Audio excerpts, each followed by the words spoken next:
Peace and love, family, peace and love. Welcome to another powerful, powerful discussion with your sister, Dr. Ma'at. I have with me tonight my brother, Jabari Nator. Brother Jabari Nator, how are you doing tonight, King? Beautiful in the building. How you feeling?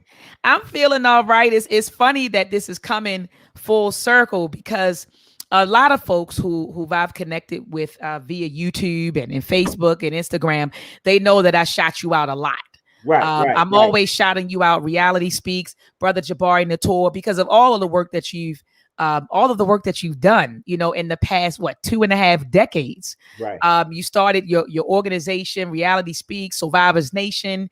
You brought in a lot of speakers that we love today. I mean, that we a lot of speakers. Some are ancestors right now. So you brought Exactly. in Dr. Francis Cress Welsing. You brought in Dr. Africa. You brought in Dr. Dick Gregory a lot of times. So there are a lot of ancestors that you expose, a lot of master teachers who are now ancestors. You expose them. You expose the community of Baltimore to them and even the world, because you put up a lot of videos on YouTube that a lot of folks didn't circulated and they uploaded on other channels. And so I just believe in giving people their flowers while they can smell them. And I talk about you often, brother, and I give thanks for all of your Appreciate work, it. brother, over the Appreciate it. years. Appreciate it. It'll be 26 years. 26 years October that we've been doing this. So Wow. and reality speaks. Information plus Black Power breaks the chains. That's our logo. That's what we represent. And it's been beautiful. It's been an inspiration to be able to work with many of the different scholars, like you said, some who are ancestors, some who I was very close with, like the Dr. Africa, Dr. Layla Africa, and Dr. Patricia Newton and Yes. Del Jones, and all of these folks, and Del Jones, before he passed, the last book that he did, I think, what was it called, The Showdown, the show, I think it's called The Showdown. I don't have it in front of me right now, but and I didn't realize in that book that he gave Reality Speaks a shout out. You know what I mean? He's reading like, wait a minute, I Wow. didn't even know he did that. You know what I mean? And so it's been an honor. It's been a pleasure to just learn from these and sit at the feet with a lot of these scholars and actually be able to become friends or like a son, or so that's been beautiful. And I definitely appreciate the work that you've been doing and you stepping up to the plate and representing, getting that knowledge and information out here, because as we say, we like to give information for inspiration for the purpose of elevation. Come So on. that's what we stand for. That's what we represent. So you won't hear a dark message coming from Reality Speaks. I mean, we kick some truth and some facts about, oh yeah, this is going on, this is what's going on. At the end of the day, we like we can do this. We gonna make this happen. Let's do this. Let's make it happen. So that's where we at. That's where we at with the whole thing. Absolutely. And even I'm sitting here thinking about Anthony T. Browder. You Oh, that's brought in Anthony T. Browder. I know that you brought in Umar a few times. I mean, you brought in everybody. Professor James Smalls, Dr. Kaba. I mean, that Marcus Klein, Baba Imhotep. I mean, the list goes on and on and on. yeah. And like you said, I mean, I connected with a lot of these people through you, meeting them at lectures and speaking to them afterwards. And these are people who've written books, and I grab my book, come to the lecture. Can you sign my book? So, I mean, you really created an opportunity, a space in Baltimore for us to connect with the master teachers. And like you said, to sit at their feet and to learn from our master teachers. So I give thanks for that. And you also have the Conscious Heads Barbershop over there on East 25th. And can you tell the people what you're doing with Conscious Heads Barbershop? So with Conscious Heads Barbershop, we our slogan is, we take care of your head inside and out. We make you feel good about yourself. About look, when you look in the mirror, you're like, oh man, I look good. At the same time, we give you some inspiration that we actually, or debate, or some history, or something political, or whatever. We constantly do that. So we in Baltimore at 219 East 25th Street. However, there we also have Conscious Heads Barber Boot Camp, and we train people on the skill of barbering. So we've been doing that for the past 5 years. We've been doing that, and we manage. And I've been telling people, on next Saturday, if you get a chance, next Friday night, October 1st, we have been able to put in effect a law that we changed, and we changed from one. You only use, as a master barber. I'm a master barber by trade. You only could do one master barber per apprenticeship. And so now, as of October the 1st, for the whole state of Maryland, we managed to change the law from 1 to 3. So now you can do Beautiful. three apprentices at the same time. So we're excited about that. So we having a party, a bill passing party, we call them, on next Friday night when that bill goes in effect. And then after that, we got some major announcements. We have some major announcements that we're going to announce to the family, about some about some unity, because we talk about unified die, and we have unified back with some of our brothers and sisters. We've unified back, and we've come back together to do something more strong, stronger than we've ever done before in our community. So Wow. major announcements, that we know that's going to inspire our community, because if I was rhyming, I'd inspire our community, because it's all about unity. And believe me, when y'all hear what we actually doing, y'all, people gonna be excited about what's going on. Beautiful, beautiful, beautiful, beautiful. And I love it. And like Brother Jabari, if I can support, if there's any way, anything that I can do, as your sisters to support your endeavors, please let me know. All right, family. So we're going to jump into tonight's topic. Well, before we do, you see the shirt that I have on. This is a shirt that I purchased from our beloved sister Azili Dantel, who is a Haitian revolutionary. She's been on the platform a few times, and I just wore this shirt today. I even wore it to work today, just in honor of those brothers and sisters, our Haitian brothers and sisters who are catching hell at the border right now. That's sick. Yeah, it's sick. It's sick. I'm seeing images, and I don't even want to show the images, but I've been seeing images on social media of Europeans, the Urugu, on horses with whips, beating Haitian migrants in Texas. And they said I saw an article by ABC News. It said, at one point there were more than 14,000 migrants. It says the majority from Haiti. They were sheltering under a bridge in Texas, and Border Patrol went through there on horses, whipped them, and did all sorts of stuff for them. But we see how those brothers and sisters are being treated, as opposed to the Afghanistans, right? Exactly. Those refugees. I pulled up a few articles. It says that the Biden administration has asked Congress for funding to support the resettlement of up to 65,000 Afghans through October, and another 30,000 during the fiscal year. So it's funny how they tell us they don't have money for reparations or anything like that. But it says that, look, the U.S. gave, look, it says U.S. to give each incoming Afghan evacuee up to $2,200 in aid. It said that the U.S. House approves $6.3 billion for Afghan refugee settlement. I mean, come on now. Then it said Biden sets aside $500 million to fund unexpected. Back in August, he set aside $500 million to fund unexpected Afghan refugees. And so it's just, I'm telling you, Brother Jabari, it's the country we live in. The country we live in, man. And so I just, my heart goes out to those brothers and sisters in Texas. And I'm going to bring Sister Azili Dantel back on the platform so we could talk about what's really happening. Because what I love about this sister is that she's a boots on the ground sister. So it's not like you're getting information from ABC or NBC or MSNBC or CNN. This is a sister who has boots on the ground. And so I enjoy talking to her, because I know that she's going to come with solid information, So let's get to the topic at hand. So I know you all see the title. Is Dr. Boyce Watkins helping or harming the Black community? So why did Dr. Ma'at come up with that title? Some folks are mad with me. Oh, Dr. Ma'at, are you banging on Dr. Boyce Watkins tonight? No, I'm not. I'm not banging on Dr. Boyce Watkins. So for the folks who clicked on the link and thought it was going to be some drama and we're going to be banging on, no, we're going to have a discussion about Dr. Boyce Watkins, because in fact, we're bringing Dr. Boyce Watkins to Baltimore to talk about how we can develop the Black business mentality. So it's going down this Saturday, September the 25th. Doors are going to open at 12 p.m. Okay. The event will go on from 1 to 4 p.m. You can get your tickets $50 in advance, $60 at the door, and tickets are flying. When I communicated with you this morning, Brother Jabari, you were saying that tickets are flying. So because we're in COVID, family, please don't wait to get your tickets at the last minute, because once we reach that number, what was it, 150, Brother Jabari, 150 or Yeah, 200?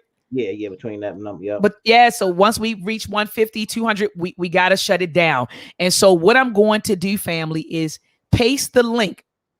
The Eventbrite link is in the chat.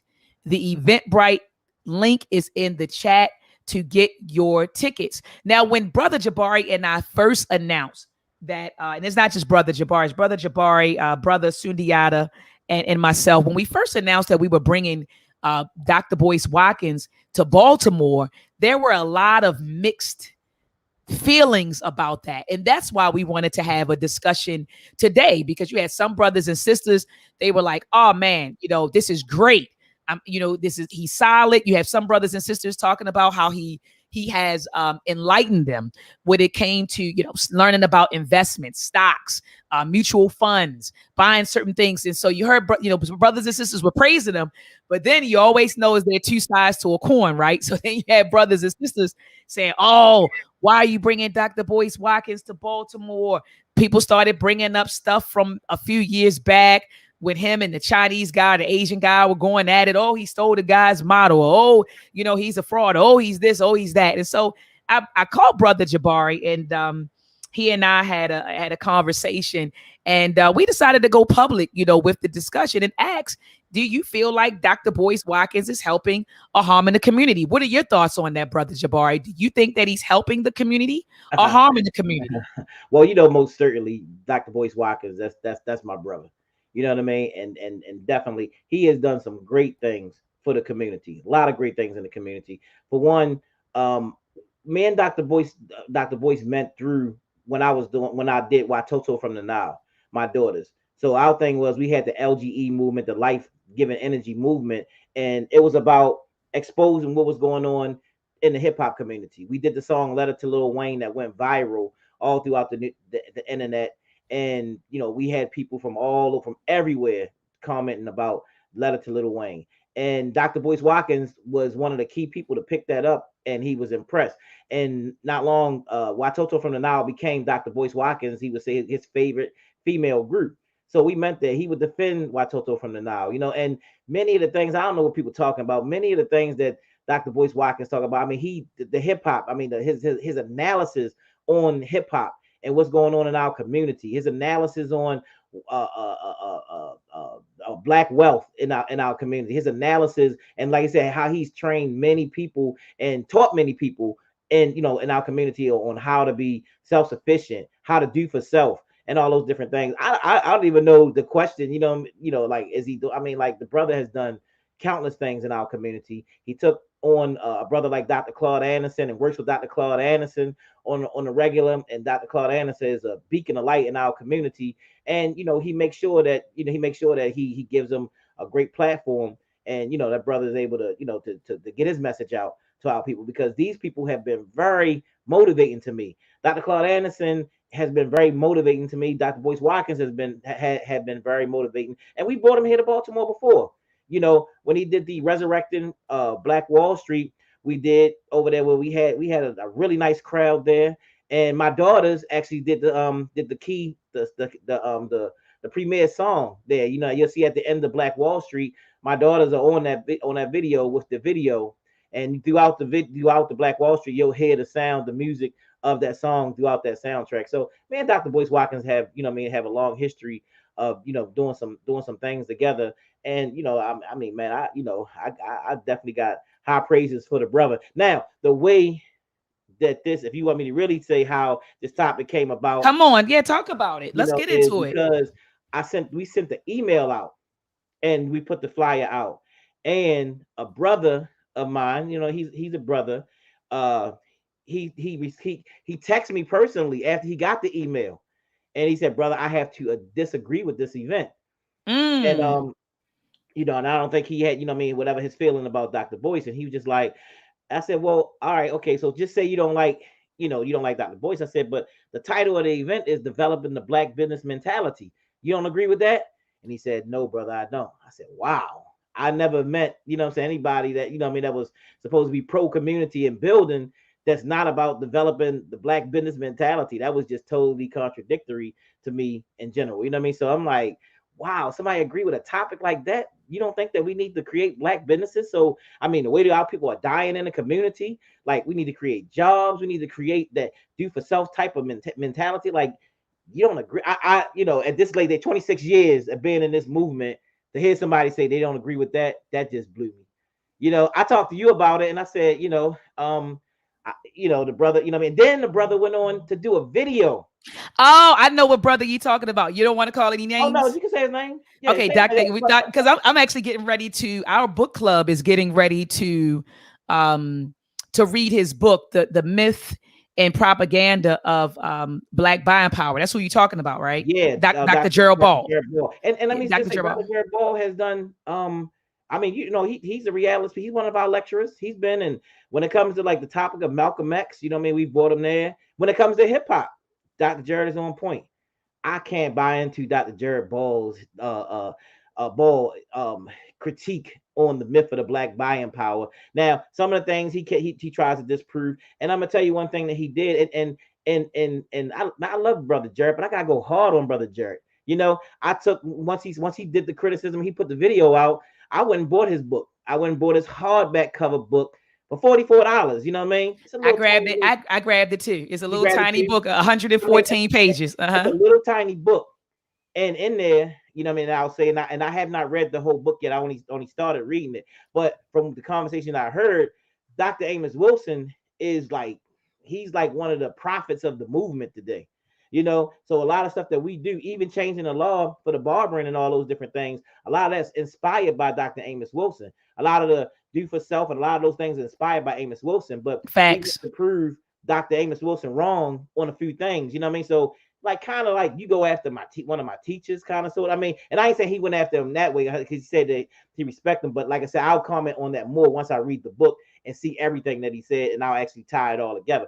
As of now, I see his premise, you know what I'm saying, in the book, and it's about public policy. But when he come for us with that, we living out the legacy of what Dr. Amos Wilson is talking about: black business, changing laws when we need to change it to benefit our community. So we already doing those different things, So look, I'm at Conscious Heads, and I'm not a debater. You know what I'm saying? I don't debate. I start debates. I host debates. But when you want to bring me into a debate and now you want to do, you know what I mean? I gotta go hard on Jared. You know what I mean? I know he's a professor. You know what I mean? I'm gonna have to go hard, and I got to pick this thing apart. He criticized that we were charging for the event, and you know what I mean? And I'm like, wow, brother Jared, you criticized we charging. Okay, I bought your book for $44. It's a little tiny book. You know what I'm saying? I bought for $44. I look at the blueprint for Black Power. There's 900 pages of solution oriented. I'm on. Because Jared says that kind of like, oh, I criticize, but I don't really have a solution. I'm like, well, you criticize without a solution. You know what I'm saying? Where Amos Wilson got 900 pages of solution. 868, and I've read every page. Yes. I mean, you know what I'm saying? So he's the, and inside our shop, we got a room that we call the Amos Wilson room.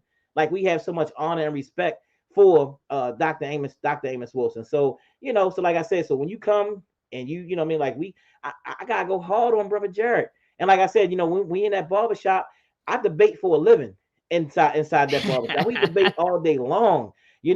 I pick Jared book apart. You know what I mean? I only been in the first few pages, you know what I mean, the first 10 pages, and I done already wrote all kinds of notes in there, you know what I mean? Just boom. And I done listened to Malcolm. I'm like, well, wait, man, Jared don't believe in the Honorable Elijah Muhammad. Jared don't believe in the Honorable Malcolm X or Marcus Garvey. Like he's against that message, you know what I'm saying? And so some of the premise of what Jared is saying, we believe in what he's saying. Look, so about changing public policy, I ain't got no problem with that, you know what I mean? Because we're gonna do that, you know what I mean? But however, building the mindset of black business, and he act like it's some kind of scam that people try to put, you know what I mean, to say that we got buying power and all this other kind of stuff.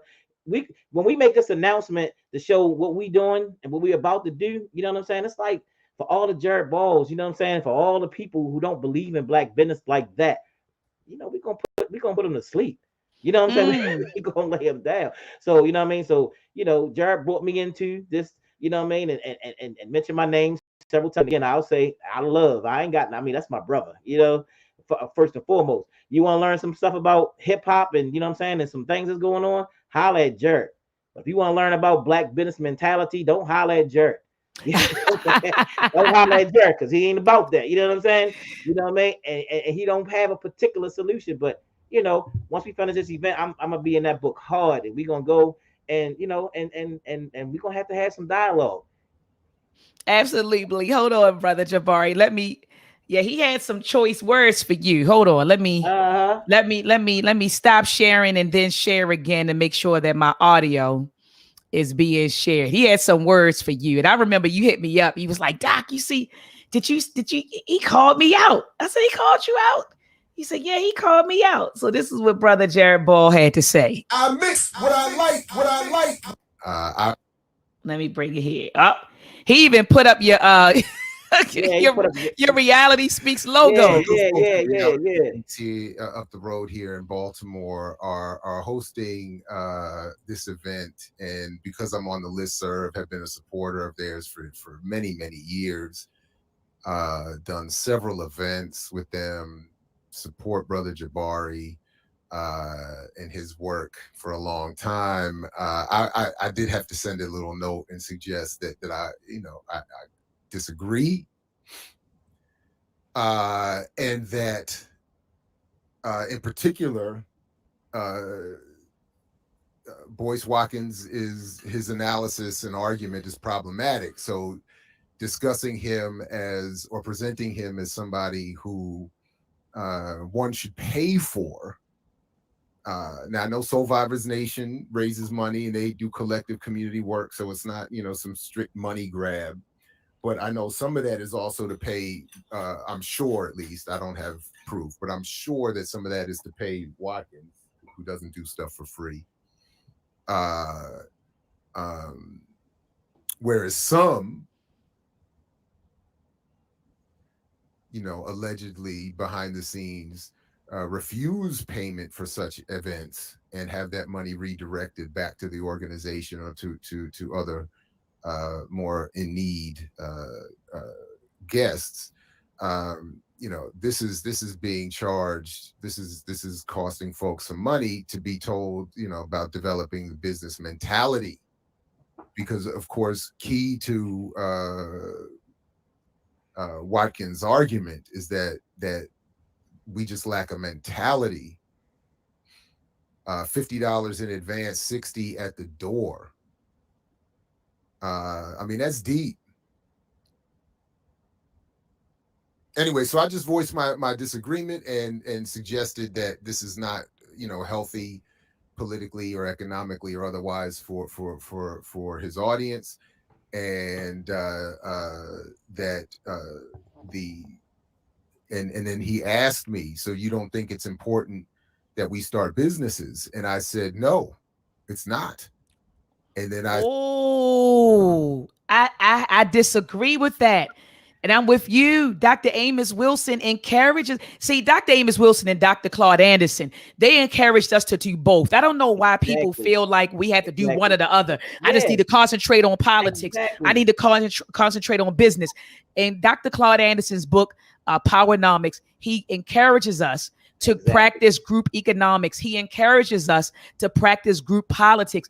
Dr. Amos Wilson talks about the same thing. He talked about politics, about us going after the politics or going after, seeking political power along with economic power. And Brother Jabari, I just feel like everybody has their lane. So Dr. Boyce Watkins' lane may be creating businesses. Right. Dr. Jared Ball's lane may be politics. Right.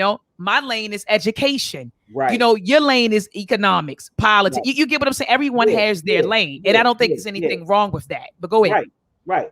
No, I mean, I just think that, like you said, when you say like, no, I don't agree with black business. That's what we've been taught by all of my teachers, starting with Malcolm X.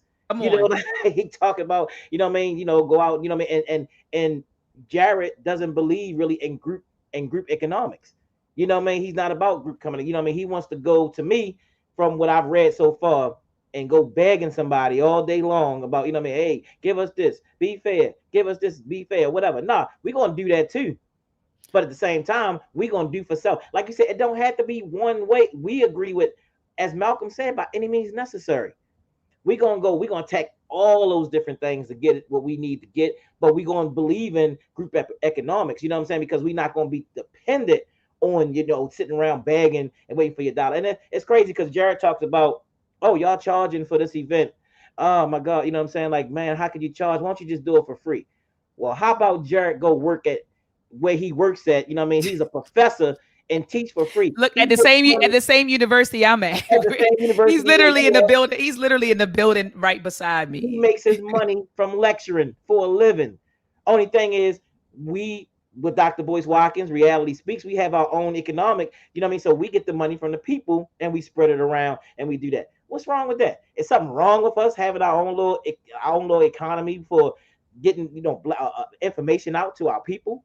You know what I'm saying? So I mean, and the topic building the black business mentality, like what is wrong with that? And if we have to have a ticket price or whatever, you know what I mean, and people of high value. I mean, look, when you got different hip hop artists coming out or whatever, you know what I mean, artists coming out, like you may have Nas come out. You may have somebody who's a little younger than Nas, but if Nas come out, he demands, you know what I mean, that he gets more. I mean, brother Jabari, to be honest with you, that's just business, right? Because if I'm hosting an event, right, I need a space, right? Exactly. The space costs. Right. The space costs. I may need a sound person, right? I have to advertise. I need a sound person to come in.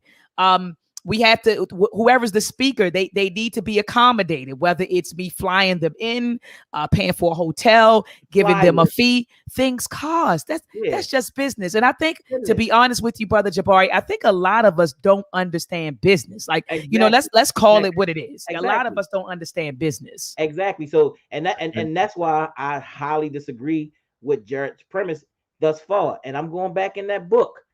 And I'm going to break everything around. I mean, everything around that book, I'm going to break it down, because when you mention my teacher, Dr. Amos Wilson, you know what I mean? And you talk about people like Claude Anderson, like, hey, like I gotta figure out what you talk about, and I gotta check you if I need to check you. I mean, Jared is my big brother. He's my big brother. Like I said, y'all want to learn some stuff about hip hop, you know what I mean, and what's going on in the hip hop community? Holla at your boy Jared. Jared is tight with that. You know what I'm saying? I think he got a book out called I Mix What I Like. He on it. This one right here, you say, I don't know about this. Can't feel you on this, bro. All right, hold on. We're going to show you. This is going to be a long, ongoing debate that I can feel, you know what I mean, that's going to be going on for a while. But I can't feel you on this, bro. Yeah, because I mean, hey, like you said, the greats, Dr. Amos Wilson, Dr. Claude Anderson, the greats encourage us. Like you said, even, people take issue with Elijah Muhammad, whatever, Malcolm, they always talk about do for self, self-reliance, self-reliance. To the Honorable Marcus Garvey, do for self. You know what I mean? Going back to Madam C.J. Walker and Annie Malone, you know what I mean? Like these people who were beacons of light for the Black community so far as business is concerned. People who we kind of try to model ourselves after, and within the community. So like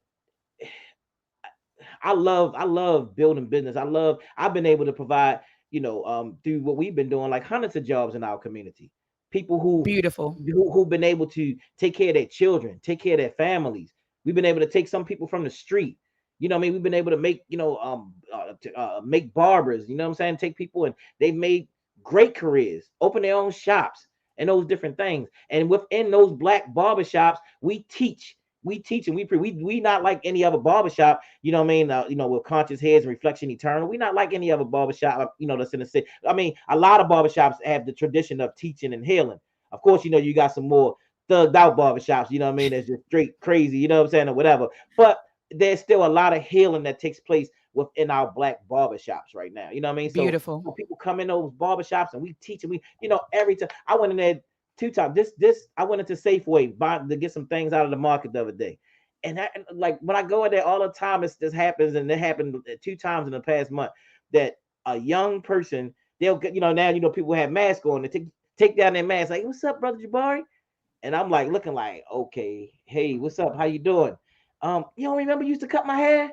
And they always give a story. He said, man, and y'all used to be talking about all that politics and stuff. He said, man, I'm in school right now. Like a lot of the stuff y'all think I wasn't listening, but man, it encouraged me to go and take up this and take up that in school. You know what I mean? So the impact that Black Barbershop has in our community, is something that, what I mean, like we ain't gotta go begging people. Like this is when I started my barbershop, and me and brother Sundiata started Conscious Head, and the brother by the name of Dennis. And we ain't really had no money like that, but we had belief, and we came together, and we went to our families, and we went to the community. Hey, this is what we doing. This is what we doing. Just like we getting ready to do some things now where we coming to the community. This is what we doing. This is monumental, like what we doing, blah, blah, blah. And piece by piece, inch by inch, block, blah, blah, block by block. You know what I'm saying? Like we may not be able to have a revolution overnight. You feel what I'm saying? But as I'll quote Jay-Z, you know what I'm saying? He's like, if you can't buy the building, stock the shelf. You know what I mean? Start Right. like that. You know what I'm saying? Like That's right. Get every inch, every piece, every little time, every little dime, every yard that you can get. And we just go from there. And we just keep building. I'm very hopeful about what I'm not. Like I said, we don't talk darkness. We talk. We try to shine the light. We're gonna make some things happen. Like we're gonna continue to inspire, and we're gonna show people what it's all about. But we're gonna do this, man. Like if you look at me and you thinking that I'm gonna give you some dark doctrine about, oh, we don't have no buying power, we can't do this. We got some bad. That's yeah. And that's really when you think about it. And Dr. Amos Wilson, shout out to Baba Sabat, Sabat. Oh my goodness, I didn't quarter blank. Baba. Okay. Yes. Sabata, help me out in the chat room, y'all.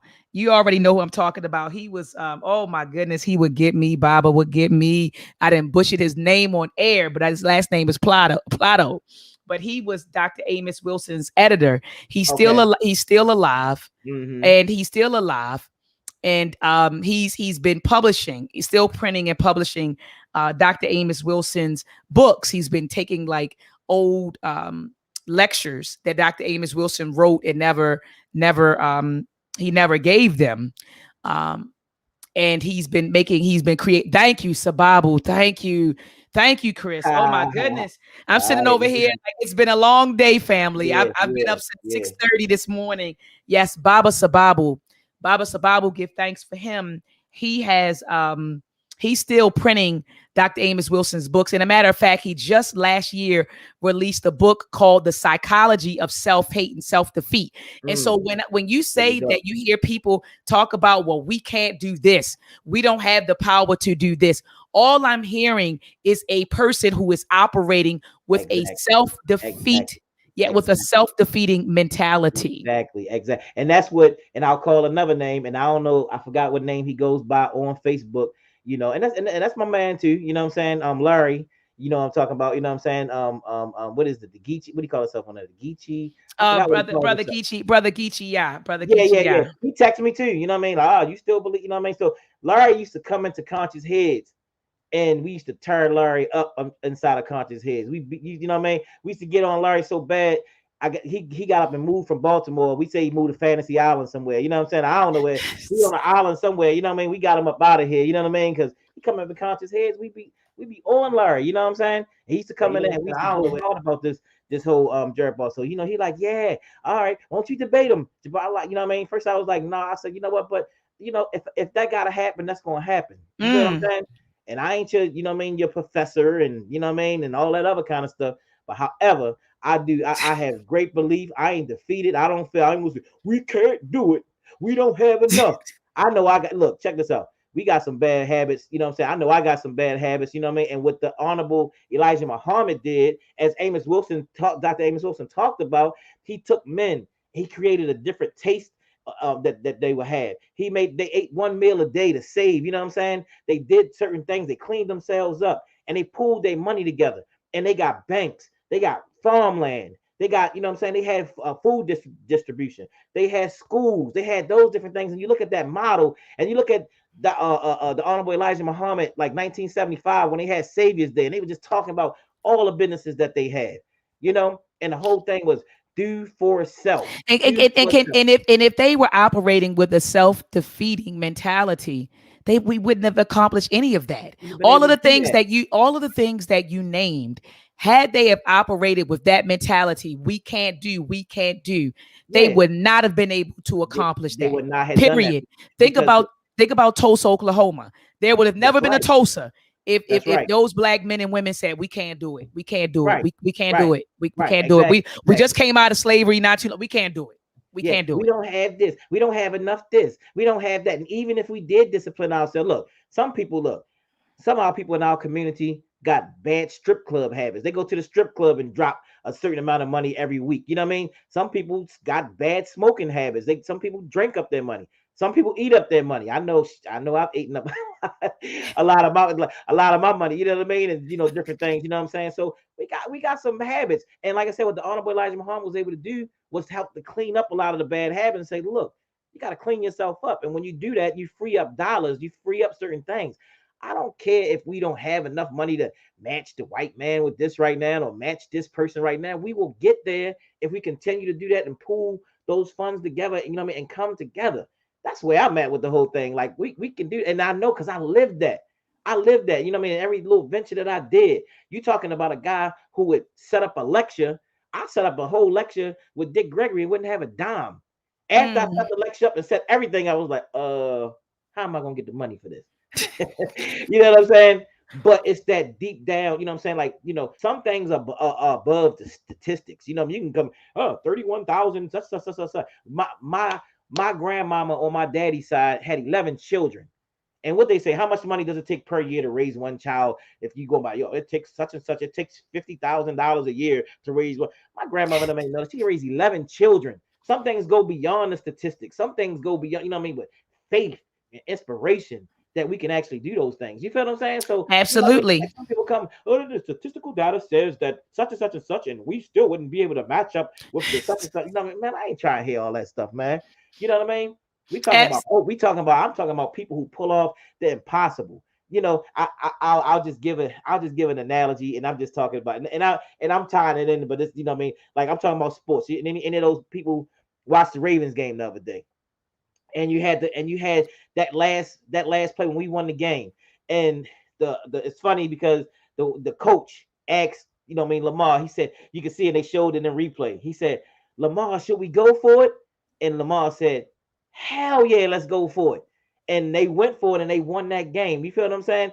That's the spirit I got. You know what I'm saying? Like, right. Go for it. That we got to go for it. And why not?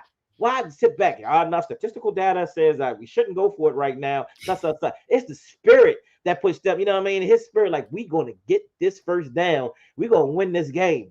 You know what I'm saying? Like, it's that drive that I'm talking about. You know what I mean? That our people have had to overcome the impossible when it seemed like we could. The Haitian Revolution, which is why, like, why they doing our people like that, and they have not forgiven them since we whipped up on their butts. The Haitians, our people. I'm sorry. No, brother Jabari, I wanted to jump in there. Can you imagine if they said, well, we can't win? They have cannons, they have ships, they have guns. Right. We can't win. Exactly. They would have never won their independence. They would have never won if they were operating with a self-defeating mentality. So I feel like sometimes we are literally, our own worst enemy. But let me let Jared rock out for about 2 more minutes. Let's see what he has to say.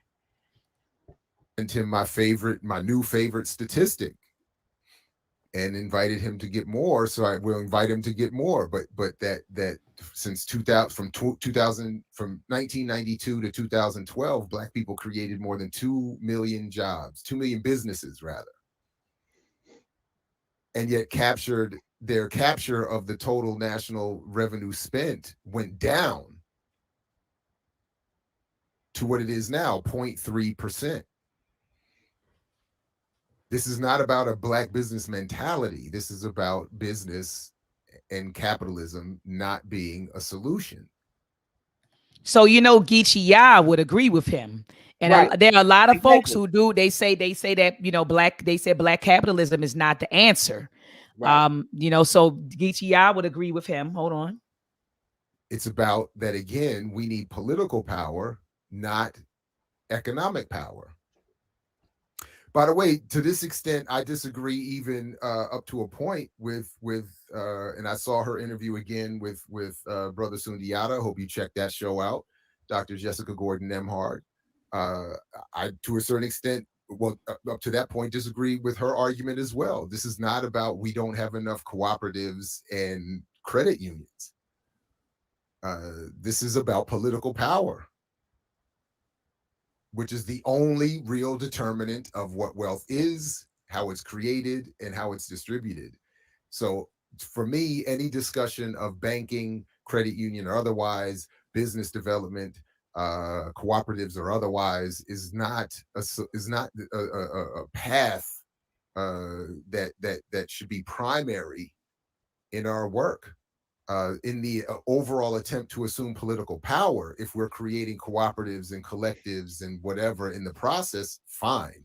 If we're supporting certain business ventures in the process of, I don't know exactly how that would work, but in some sort of process of moving towards achieving political power, fine. But this as the solution, and this is just, and I mean, he's demonstrating his business model, by the way. Get Black people to pay me to tell them to encourage that they engage in a process that I myself cannot engage in, have not engaged in, to accumulate wealth. My business model is selling the myth to you. Then clearly the myth can't create wealth for you or your community. But I mean, it's so anyway, my point is, Brother Jabari has invited me to, quote, stay tuned, because he said he's going to try to set up a debate between me and Boyce Watkins. I said he has already refused such an opportunity, so I'm told. So, Brother Jabari, where is that going? You said that. No, I didn't tell him I was going to try to do that. Set up a debate. You know what I mean? I'm not concerned with trying to set up a debate with him and Boyce Watkins. You know what I mean? Dr. Boyce, I mean, I'm sure he knows probably who he is or whatever, you know what I mean? And if he decides to do that, that's what he'll do. You know what I mean? Like, I don't even want to be on record. You know what I mean? He said that, you know what I mean? But I said I was going to find him somebody to debate.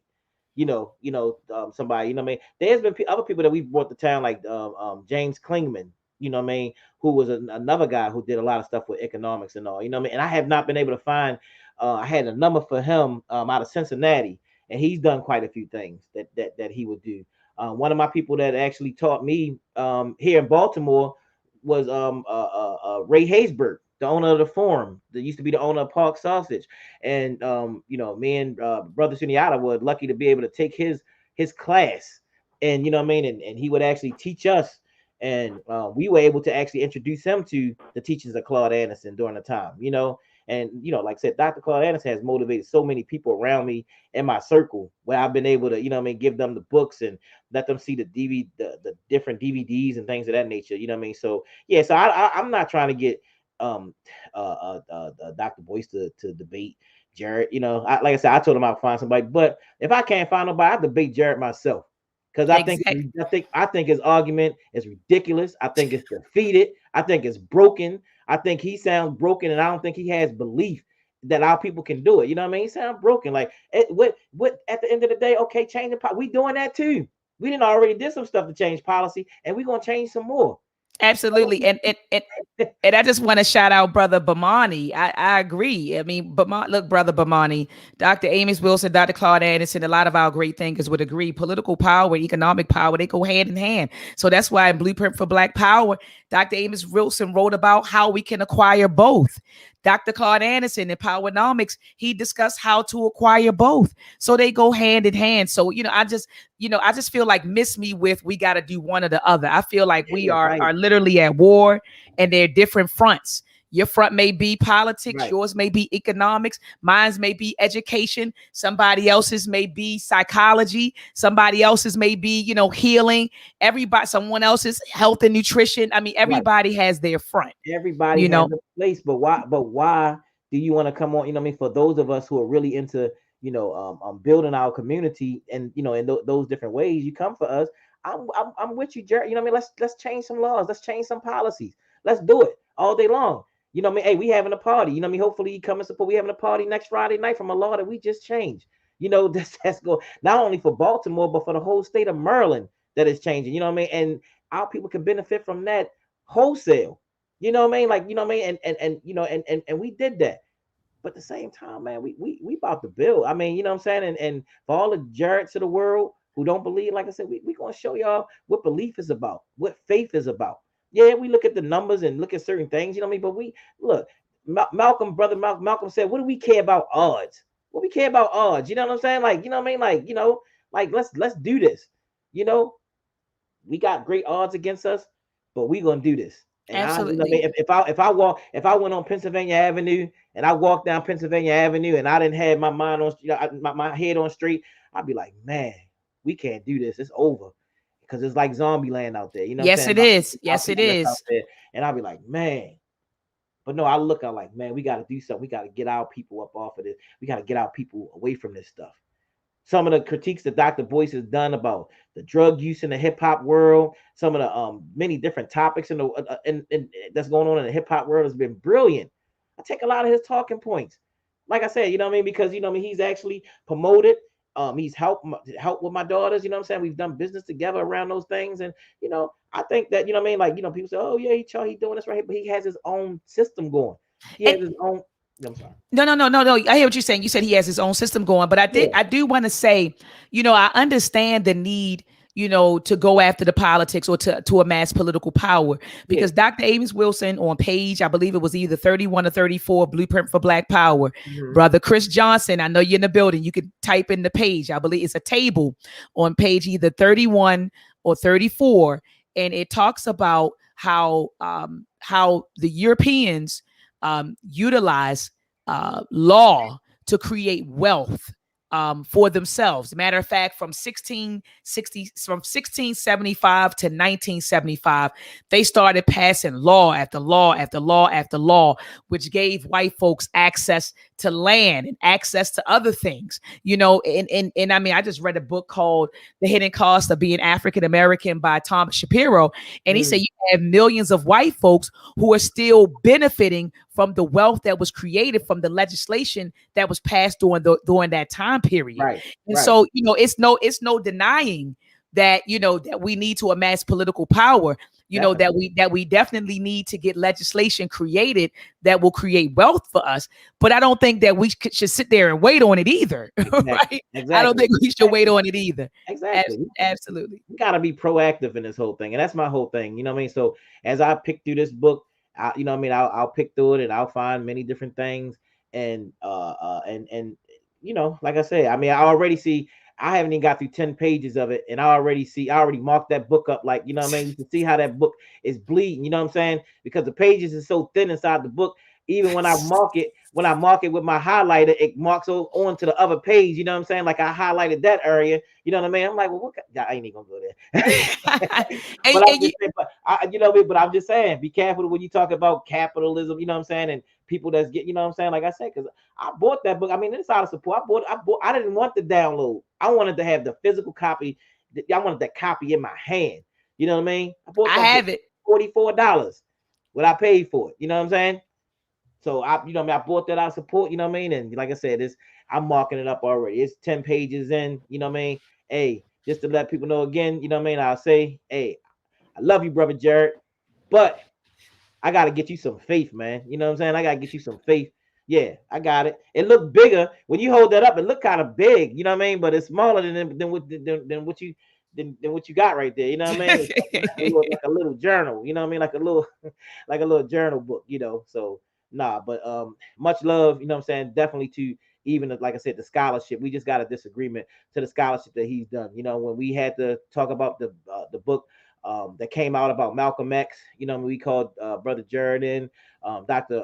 Wimbush. You know what I'm saying? That we did something together there. When it came to like hip hop and like I said, many different things. You know what I'm saying? We have had some great topics that we've had with Dr. Jared. So, you know, like I said, I not take away his scholarship and different things, you know what I mean? But I It's just just you disagree, and that's disagree and cool. I mean, like, that's okay, I right? disagree in a huge way though. You know what I'm saying? Like I disagree. I disagree. I absolutely disagree. So yeah. Mm. And then he said he's going to find someone else to debate me. So I just said, please do me the honor of reading my work first, because apparently I don't think my dear brother has granted me that honor at this point. And then let's certainly, if someone wants to debate, I'm here. Let's have that debate.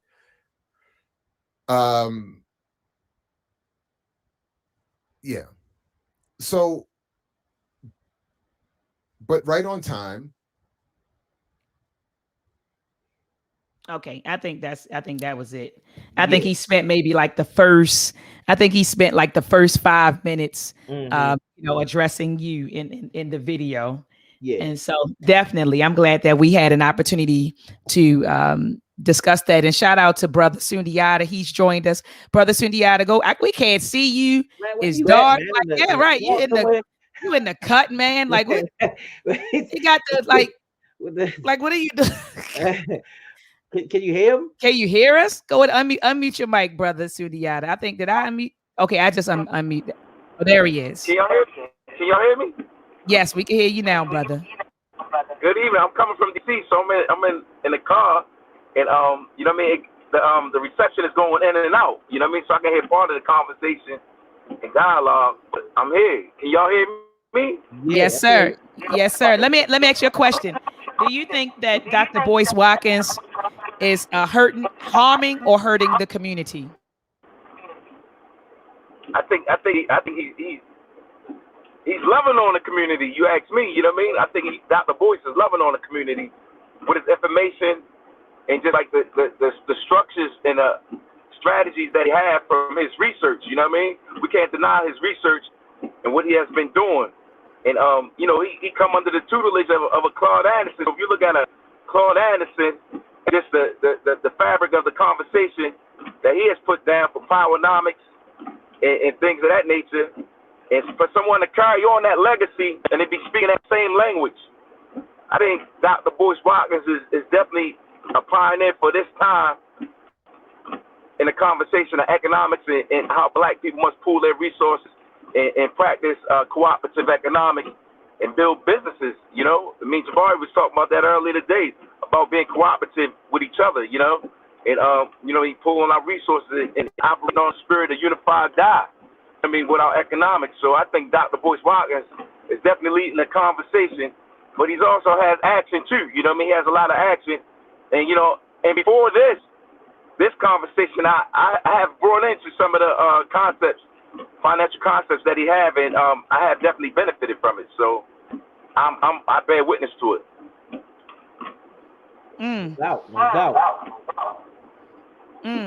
I'm sitting over here thinking about what Brother Sundiata just said, that Dr. Boyce Watkins, he definitely echoes a lot of the things that we've learned from our predecessors, Dr. Amos Wilson, Dr. Claude Anderson. So he's really carrying that baton. Some people are like, oh, well, Doc, how he's anti-vax. Oh, I can't even say the word because I don't want this video. He's anti this. He's anti that. He doesn't want, I said, look, that's not what we're talking about tonight.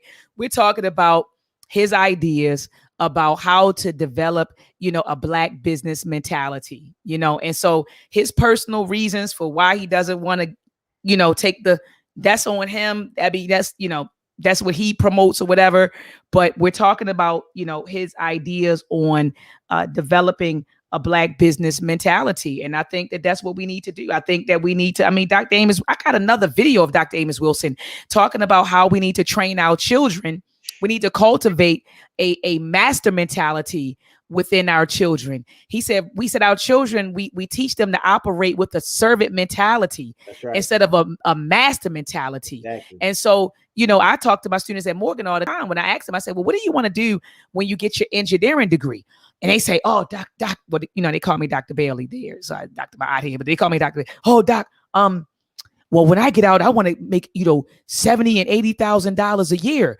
I want to go to Lockheed Martin, Northrop Grumman. I may go to NASA or the, NSA, and I want to make $70,000, $80,000. I say, it's nothing wrong with that. But I said, well, if they're paying you $70,000 or $80,000, how much do you think you're really worth? How much do you think your work is really worth, if someone is willing to pay you 70, 80,000. And so what I try to do, Brother Jabari and Brother Sundiata, is put my students up on game. So I said, let me tell you what happens. I said, Lockheed Martin and Northrop Grumman, these corporations or these companies are defense contractors, right? And so they get these contracts from the government, and they may be billing the government $300 an hour, but they'll pay you $40 an hour. And that's how they make their money. Exactly. So why be the employee? Why not start your own company and be a contractor, right, and go bid on your own contracts and make your own money? So that's the mentality that I've been pushing. I also been telling my students and encouraging them to generate, to brainstorm ideas, create while you're in this space. So you're at a university, you have labs at your disposal. Won't you create something? You know, whether it's a new code, a new algorithm, a new circuit, something that you can use, build a business, we sell it. Look at what happened with Google. The Asian cat, I believe he was either at MIT or Harvard, and he used his dissertation work to, which eventually turned into the Google search engine. Right. And so that's what we need to be when we send our children to college, not send them to college to get a degree to go work for someone, but send them to college to go create, to go produce, right? And then create a space where they're hiring other people. Exactly. I'm with you 100% on that. But you sound like you believe in us, though. Absolutely. and like I said, some people, I know them. I know a lot of different lecturers in our community and all, they just lost their faith. They just don't think, like nothing that we do that we can compare, that we can do this. Look, I'm like, let's go. Lamar, let's go for it. Let's do it, Absolutely. And Brother Malaysia said Stanford. I thought it was MIT or Harvard, but I knew it was like one of those PWIs. Is that where they came up with the idea of the Google search engine? So I do appreciate that.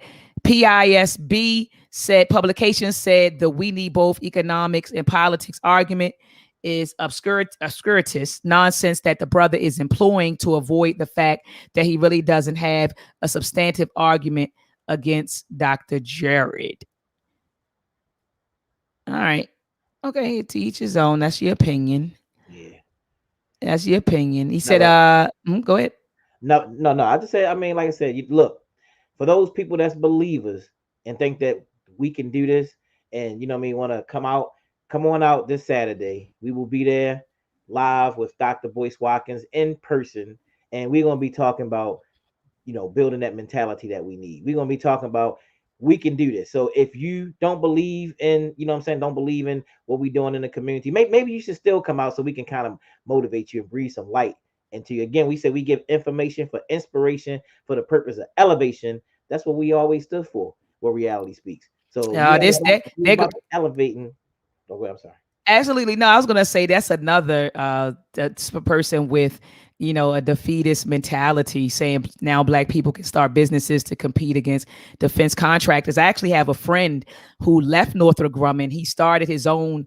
He works as a contractor and he makes over $300,000 a year. So instead of getting his degree and going to work for a defense contractor, he became his own contractor. And like I said, he makes $300,000 a year. So Veronica, it is possible, sweetheart. It is possible. Definite. All right, and I see that. No, I think he's still there, Brother Sundiata. Hey, I'm fair. Okay. Look at this, and I agree, Brother Chris. He said, "How can you talk about?" I had to mute him because it's like that feedback. So, Brother Chris said, "How can you talk nationhood and leave economics out of the equation?" I couldn't agree with you, Noah Johnson. I can't understand that. Like I said, So when the things that I heard when I heard Brother Jared say, I'm sitting here like 26 years of my life I put into the movement. Like I put here. And when I hear him say that, that's something that I expect somebody that walk into the shop that has no knowledge, Like it's like who has no belief and no knowledge. And so when I hear that come out of his mouth, I'm like, you against every teacher that I ever that I ever learned, that ever motivated me, because those people motivated me to do the things that I'm doing right now. Dr. Claude Anderson motivated me to do what I'm doing right now. Dr. Amos Wilson, the countless at that time, what I'm saying, audios and DVDs and the books that I've read by Dr. Amos Wilson and even by Dr. Tony Browder and James Smalls, and all of the people, all of my teachers taught me do for self. Yeah, you know what I mean? Like, do this right here, but do for self. And when I hear that, I'm like, what in the world is he talking about? Seriously? And remember, this started back when you had him on your show, and I listened in on his show, and he was talking about the myth of the black buying power and all those different things. And I think I commented on there. I forgot what I said, how I disagreed with him, on the whole thing. And that's how the whole thing started back when he was actually on your show, and he was trying to explain himself. But he got a lot of explaining to do, for him to take this stance right here. You know what I mean? So, man, come out this Saturday, man. We building. Those people about building. Come on out this Saturday. We making it happen. Absolutely. And I just, before we get out of here, I just want to take a quick moment to shout out the Hoppy crew. And so there's a documentary called Hoppy, The Role of Economics on the Development of Civilization. Wow. You get what I'm saying? So brother Chris Johnson, this is a dagger, brother Chris Johnson. Like you said, how can we talk about nationhood? Yeah, how can we talk about nationhood and we can't talk about economics? So it says the Hoppy film presents a snapshot of economic history spanning from the dawn of civilization to today. The underlying theme unveils the interrelationship between the three essential components of economics, politics, and culture. Economics plays a fundamental role in life. It says any system of government must have economics as its foundation, which is complemented by politics and economics, meaningfully put together by culture. Economics is a major factor in the development of any culture, any civilization, any nation, any empire, and any institution. This film strives to promote economic empowerment through economic literacy. So it says the aim of the film is to spread economic literacy and create dialogue that will lead to becoming financially astute. One of the main points of the film is to create solutions that are obtainable and easily implemented. Additionally, it is important to note how politics impacts us economically. So there we go. It's hand in hand. It says understanding how they work in conjunction with each other ultimately is a solution. It's important that the Hoppy film isn't just a lesson on history, but something that we will be able to apply to our everyday lives. Hoppy is more than just a film. It's a movement of economic literacy. So when we're talking about nation building, you can't talk about nation building if we're not talking about economics. You just can't. I'm so glad that you read that, and I have it on download, and I have not watched this whole thing, but I'm so glad that you read that, because and I think that you said something about possibly doing something and bringing them in, bringing them in to actually do something here in absolutely in Tubman City, and I'm down for it, because this is important. I'm glad you read that, because I'm gonna go and watch this documentary. It's gonna be some more of the fire that we put up under Jared when we you know what I mean? He gonna have a lot of explaining to do, whole lot of explaining to do at the end of the day to explain what he's talking about and what his belief is. And not only that, Mr. Jared is gonna have to come with a solution. I don't want to hear all that I just criticize and all that other kind of stuff. I want to hear what his total solution is, and what's his strategy in achieving that solution in general of empowering our community. I want to know what strategy is. A lot of people can talk. Oh, no, that's not the way. No, that's not the way. I want to hear what your strategy is and what you're doing right now to change public policy, because you may be doing something that I don't know about. So I want to hear specifically what you're doing and what your strategy is that's going to help us in our community. Absolutely. And let me play this really quickly. Y'all don't be fooling around out there with truth. Another secret.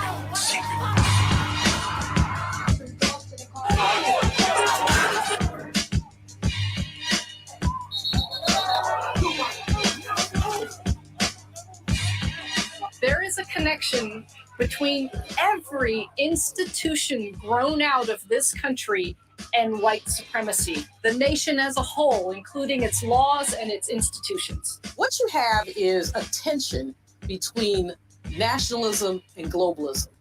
They had to create something in the mind of the poor whites that distinguished them and separated them from the blacks. And that's where you developed what I call, and James Baldwin called, the religion of whiteness. The police that answer to the politics of that community are going to be driven by the economics of that community because economics and politics overlap. You know why I wanted to be a politician in a time where we disenfranchised? Because of power. African Americans spent $1.3 trillion last year, making us the 16th wealthiest nation in the world. Why have we not turned those riches into wealth to develop our community? Tamir Rice, Sean Bell, Sandra Bland, Eric Garner, and Michael Brown, just to name a few. Some may incorrectly classify their death as police brutality. However, it is in fact murder and a form of terrorism that is ironically very similar to what took place during chattel enslavement. What steps can be taken to make it stop? Ain't the devil happy?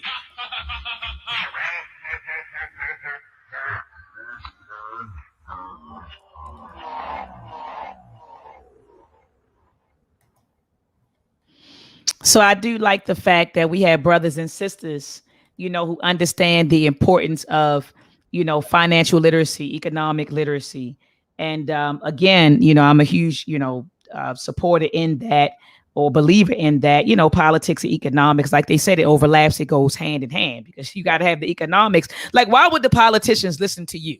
Exactly. What is the, you know, like Dr. Quad Anderson always talks about, quid pro quo. Yeah. What are you going to give them in order for them to want to create a policy Exactly. that's going to help you out? Exactly. You know, so it's quid pro quo. So, you know, we got to stop and cut it out and act like these people are just going to hand us something. Right. They're not going to hand us anything. Right. And if you don't have even the financial power, like you said, to even create our politicians so that we can run our politicians, so that we can win offices, so that we can get them in to change policies, what's your strategy for that?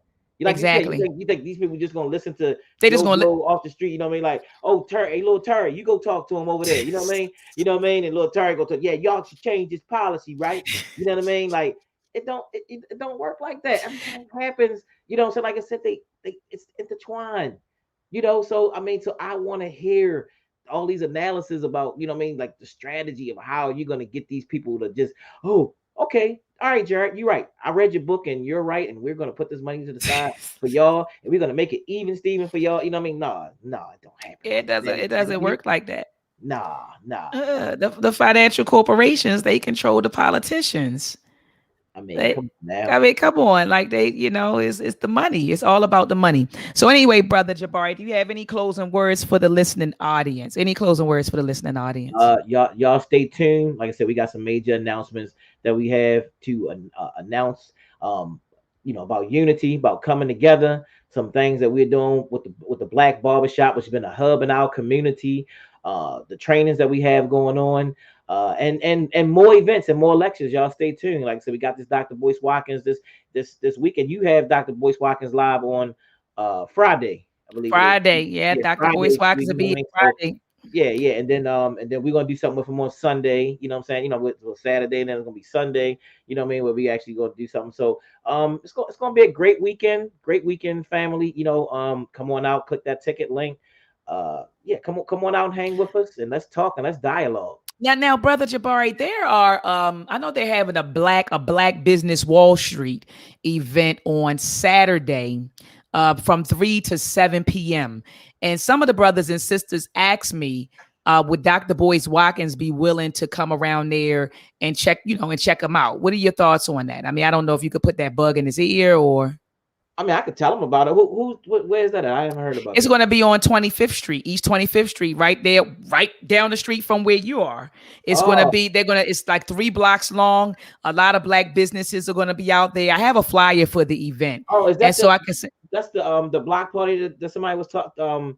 I think somebody was telling me about today. So they're going like block off part of the street or something like that.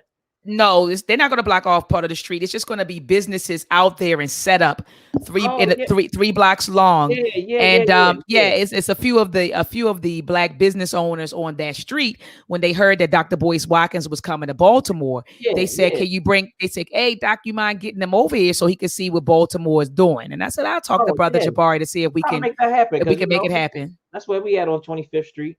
And Reflections is right there, right off of 25th Street, like right around the corner. So, Terra Cafe, if we possibly do a VIP thing, you know what I'm saying, we're gonna do it somewhere around in that area of 25th Street. So I think we can probably pull it up. I'll talk to him about it, and let's try to make that happen. That's positive.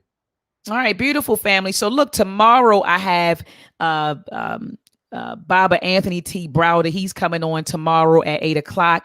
And we're going to be talking about, is studying Kemet a waste of time? Because it's this growing movement of folks who are online. They're like, man, the hell with that, Pan-Africanism stuff and studying Africa and the hell with it. So, it's really a lot of folks online pushing that. And so I'm going to sit down with Baba Anthony T. Browder to talk about, is studying Kemet a waste of time, or how is studying Kemet, how can that help me, right down in the 21st century, how can that help me? And so I'm going to sit down with Anthony T. Browder to discuss that. And so he'll be on tomorrow at 8:00 p.m. And then on Friday at 8:00 p.m. And all of this is Eastern Standard Time, by the way. So on Friday at 8 p.m. Eastern Standard Time, I'll have Dr. Boyce Watkins on to talk about developing the Black business mentality. And I'm going to ask him some hard questions, Brother Jabari. I'm going to be real with you. I'm going to ask Dr. Boyce Watkins, is Black capitalism wrong? Should we not practice that? Is that harming the Black community? Should we be putting? So I'm going to ask him some hard questions. But I know brother or Dr. Boyce Watkins, I know he'll be more than prepared to answer my questions. So family, thank you so much for tuning in. Please, again, grab your tickets. I've been dropping the link in the chat, and so I'll drop it in the chat one more time. Can I say something real quick about Brother Tony Browder? Yes. I just want to say that brother has been a blessing for Reality Speaks Survivors Nation. When I first read his book, he was one of the people that inspired me reading the Browder Files back in the day, and I wrote him a letter from that book, which I never got a response from. I wrote to the address that was there, and then finally I would meet him when I was working in Everyone's Place, and we've been close like ever since then. I've done tons of lectures with Dr. Tony Browder. I've done tons of lectures. We got stuff that ain't even out on YouTube world, that we got movie breakdowns, all kinds of stuff. I challenge Dr. Browder to do certain things. I'll call him, say a movie comes out. Brother Tony, can you do a breakdown on this movie? And Jabari, see, you challenge me again. You know what I mean? So we'll do I'll call him with certain things. Even when the cicadas came out, I called him and I said, you think we can do something on the cicadas? You know what I mean? And he had something else going on. But no, I always call him, challenging him with different movies, different breakdowns. So it's beautiful that you have. That's one of my heroes in this community. Same here. You know what I mean? And I love that brother, you know what I mean? And he makes sure, like, even when my birthday come, you know what I mean, he'll reach out to me all the time, and you know what I mean, with my birthday. And one time he gave me tickets to go see the Fela show when it was in Baltimore at Morgan State University. He gave, you know what I mean, but just numerous things. And I love that brother, the love I have for him, and I'm glad you have him more. I'm gonna try to tune in tomorrow. But he does great work, and he's one of those people that information about Kemet inspires you. You know what I'm saying? As Amos Wilson say, we may not have to build Kemet over again, but we can take those different things, that inspiration and the different knowledge and the inspiration, and we can take that and build what we need to build here in Baltimore, what we call Tubman City. So that's absolutely. Yeah. But Baba Browder woke me up. He was the one that woke me up. I tell the story all the time. I was out hanging out with friends down at Lexington Market, downtown in Baltimore City. I walked past a brother who was selling books. And at the time I was I was 15 years old. I just started the 11th grade. And I, like I said, hanging out with my friends, more than likely we may have been cutting, who knows? But we were hanging out down at Lexington Market, and the brother was selling books. My friends, we went over to the table to see what he was selling. And as soon as we saw it was books, we said, we're getting the hell out of here. And that's what we did. We all started walking away. And then he said, you. And I turned back and he said, come here. He said, I'll give you this book for free. I said, you're going to give this to me for free? He said, yeah. And it was from the Browder File by Anthony T. Browder. Wow. And that was the book that actually woke me up. You know, it woke me up. It sat literally on my dresser, maybe for like a few months. And then I just started becoming curious about the cover. And then I started reading it. And then I started going to school, telling all my teachers all this information that I was learning. And so he was the one that woke me up. And after him, I started reading books by Dr. Naeem Akbar. Then it went from Dr. Naeem Akbar to the Honorable Marcus Garvey. And so I always credit Anthony T. Browder with unlocking my mind. So it's always, like I said, it's coming full circle. I'll be going to Egypt with him in December. I don't know if I shared that with you. So it's all coming full circle. That's what's up. Absolutely. And then thank you for all of the work that you've been doing and information you've been putting out, and the DVDs and all the knowledge that you know, even teaching and dropping those jewels that, like, I know you that you're doing right now. We appreciate all the work that you continue to do in the community. Hey, thank you. You know, you're my big brother, so that means a lot. That means a lot. You know, a lot coming from you, you know, and so I appreciate you, brother. And so let's do it this weekend. I'm looking forward to it, brother. I'll see you on Saturday. All right, cool. Have a good one. Hey, you do the same. Peace and love, family. Peace.